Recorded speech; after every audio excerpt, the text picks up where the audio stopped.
In this video, I'm going to show you how to calculate the average of a data set using Google Sheets. While it's possible to calculate average with a calculator, you will find that in this class, it's really helpful to learn how to do it in Google Sheets because you're going to have some very large data sets. So here I have a data set that just represents some generic test with some students' test scores, and I want to know the average of this data set. So to do this, I'm going to click in the cell where I want it to calculate the average. I always start an equation with the equals sign because that lets it know that I want Google Sheets to do a calculation for me.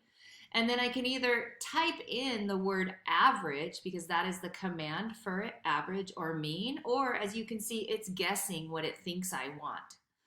So I'm going to go ahead and click on what it's guessing. But you'll notice when I did that, it automatically filled in the range that it's averaging. And if you look at this orange dashed box, it's showing me what it's going to average. And it's actually grabbed too many boxes because it's also grabbed this extra blank one. So what I'm going to do is I'm going to go in here and change this command that it has. Now there's two ways to do it. One is that I can notice what it says here, and it says start at B2, which is right here, and end the data you pick up at B19. I actually want it to end at B18. So I could just really simple go in here and change that 19 to an 18. And that would do it for me. You can see that. The other option I could do, if I don't want to do that, is I could just highlight the whole data set. I can erase that. And then I can just select the data set myself that I want it to do. When I'm done, I just hit return.